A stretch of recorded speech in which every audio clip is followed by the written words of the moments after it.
उनसे बेहतर कौन कैंडिडेट है बरौली विधानसभा में? पुराने वही हैं। सबसे पुराने, आज तक कोई माई का लाल आया और गया। हाँ। निमतुला।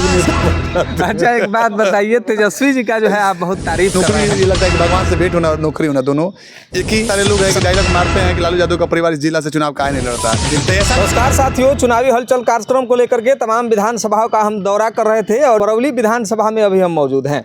और बगल में जो आप हमारे शख्स देख पा रहे होंगे, ये किसी पर्चे के लिए तो मोहताज वास्तव में नहीं है। इनको बरौली ही नहीं बल्कि पूरा गोपालगंज जिला जानता है। नाम हुआ रवि कुमार मुन्ना जी। मुखिया जी का बहुत बहुत स्वागत है। बहुत बहुत शुक्रिया, धन्यवाद आप सभी का भी। सबसे पहले मुखिया जी ये बताइए कि चुनावी जो अभी हलचल चल रहा है, बड़ा मतलब मौसम में चल रहा है, इसको कैसे देख रहे हैं? देखिए, हर चीज़ का एक मौसम आता है। अभी राजनीतिक मौसम चल रही है और टिकट का जो विधि व्यवस्था बन रहा है, चाहे भारतीय जनता पार्टी हो या राष्ट्रीय जनता दल हो जाए या जनता दल यूनाइटेड हो या बहुत घटक दल जो है, सभी दल इस बात के प्रयास में है कि अभी एक ही मुहिम चल रहा है। एक महागठबंधन इस प्रयास में है कि कैसे तेजस्वी को मुख्यमंत्री बनाया जाए। बिल्कुल।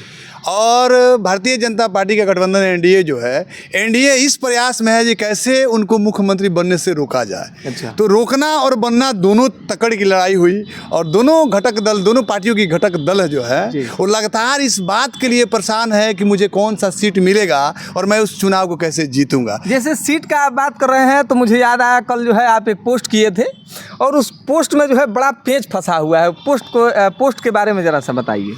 देखिए, पोस्ट में पेच कुछ विशेष नहीं है। समझदार लोग जो होते हैं वो कहीं ना कहीं से सच्चाई को निकाल लेते हैं और सारी बातें लोग समझ रहे हैं। अब ना समझने की बहुत सारे लोग जो है वो प्रयास कर रहे हैं। सबसे बड़ी बात होती है कि कुछ ऐसा व्यक्ति दिखाई दे रहा है लगातार फेसबुक के माध्यम से, जो आजकल लोग आरजेडी के बहुत हितैषी हो गए हैं। जो व्यक्ति आरजेडी के नाम सुनकर गाली देना ज़्यादा पसंद करते थे, वो व्यक्ति आज हित कैसे हो गया, इतना अचानक, इतना बेहतर लालू प्रसाद यादव के परिवार के बारे में सोच कैसे हो गया, ये सोचनीय बात और चिंतनीय बात हो गई।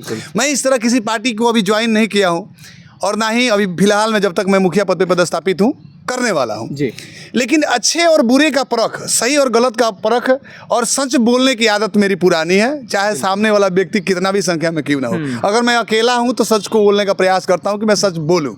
तो चीज़ें मैं जो देख रहा था फेसबुक के माध्यम से, तो देखने के बाद मुझे मतलब लगा कि कहीं ना कहीं एक बात चल रही है कि राष्ट्रीय जनता दल की जो घटक दलें हैं जी, वो घटक दल के अनुसार इस हिसाब से लोग टिकट बंटवाने के प्रयास में है कि कहीं ना कहीं एक पार्टी टिकट कहीं और दे, उसका खामियाजा कहीं और भुगतना पड़े। और ऐसा ना किया जाए कि जैसे बहुत सारे लोग हैं कि डायलॉग मारते हैं कि लालू यादव का परिवार इस जिला से चुनाव काहे नहीं लड़ता। तो ऐसा व्यवस्था में तो लोग लगे नहीं है कि फाइनली आरजेडी इस जिले से ना लड़े।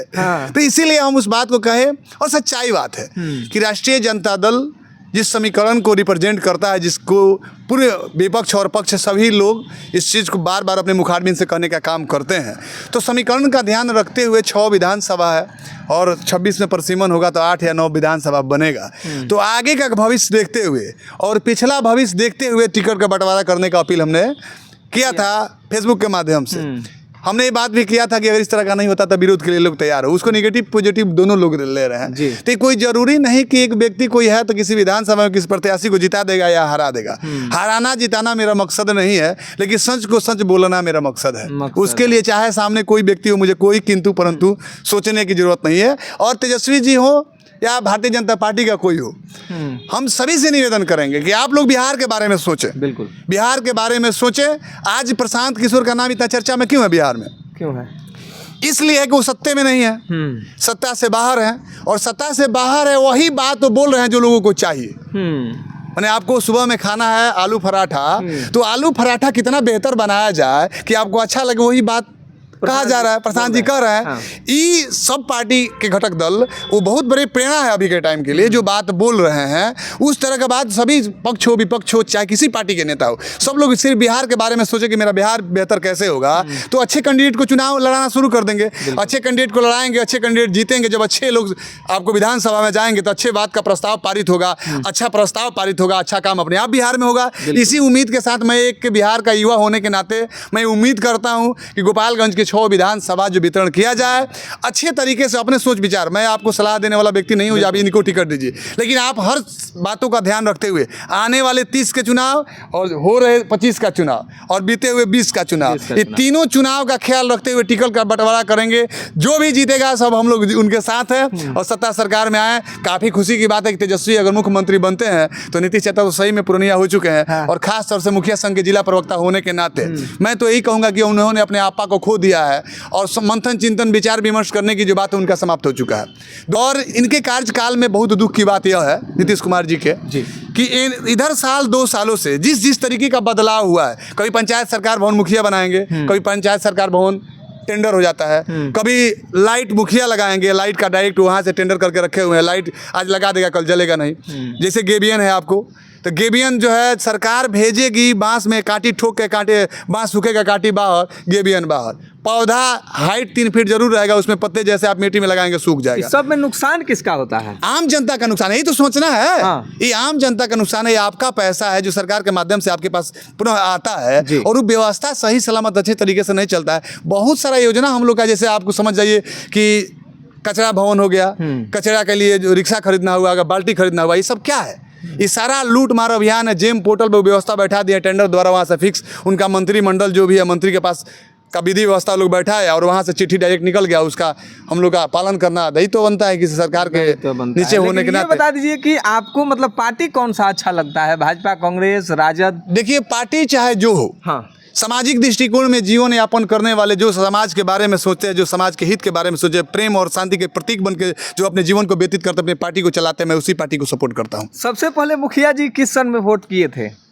सबसे पहले आप समझ जाइए कि हम लोग 18 लगभग 2010 में। 2010 में किस पार्टी को? राष्ट्रीय जनता दल। राष्ट्रीय जनता दल को। अभी किसको करेंगे? अब अभी हवा चल रहा है बड़ी तगड़ा। और हवा चल रहा है, कौन कैंडिडेट आ रहा है, कैसा कैंडिडेट आ रहा है, कैसा क्या करना है, किसको मुख्यमंत्री बनाना ज़्यादा बेटर होगा। तो अभी तो मुख्यमंत्री के दौर में तेजस्वी से बेहतर कोई नहीं है जी। तो उस बात का ख्याल रखते हुए, अब एक पद पे पदस्थापित है, उस पद का ख्याल रखते हुए भाषा को मर्यादा में एक बात और बताइएगा मुखिया जी, मतलब ये बड़ा पेच फंसा हुआ है। लोग कहते हैं कि बरौली विधानसभा जैसे कि अभी गोपालगंज का हॉट सीट मतलब रह गया है और इसमें कारण ये फंस रहा है कि लोग कह रहे हैं कोई MOI समीकरण के वजह से ये माइनॉरिटी सीट है। जी बिल्कुल। तो अगर माइनॉरिटी सीट है तो धूपनाथ चौधरी कैसे विधायक बन गए थे यहाँ से? देखिए माइनॉरिटी सीट का मतलब नहीं है, 1990 में वो बने थे जी, आपको विधायक यहाँ से, वो भी निर्दलीय बने थे जी।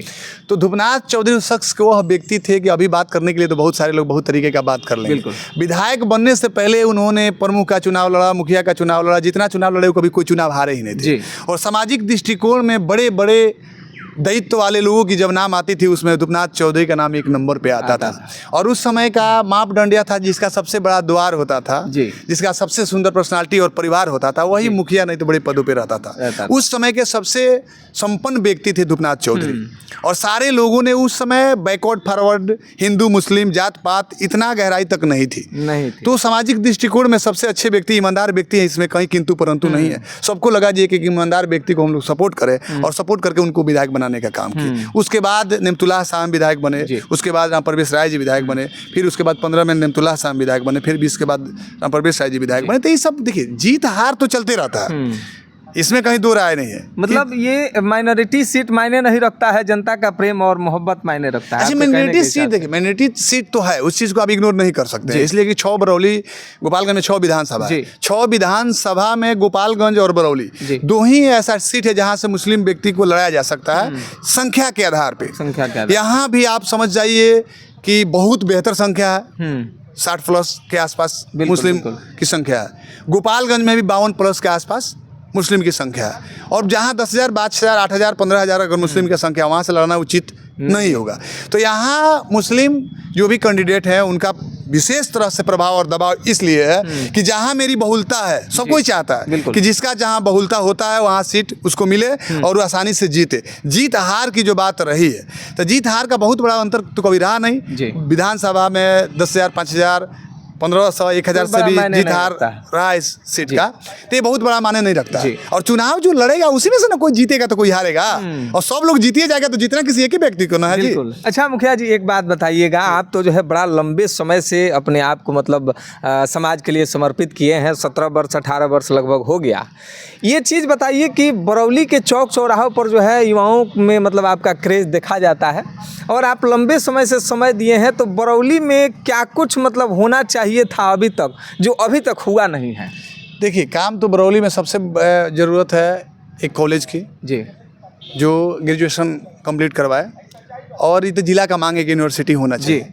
ये जरूरी चीज़ है। जैसे प्रेम नगर हम लोग अभी यहाँ पे उपस्थित है, तो प्रेम नगर जो है यहाँ पे बहुत बड़ा स्पेस है जी, और यहाँ धर्म स्थल है, इसलिए कि टुकर बाबा का स्थान है, प्रेम नगर आश्रम है, प्रेम नगर आपको कॉलेज है जी।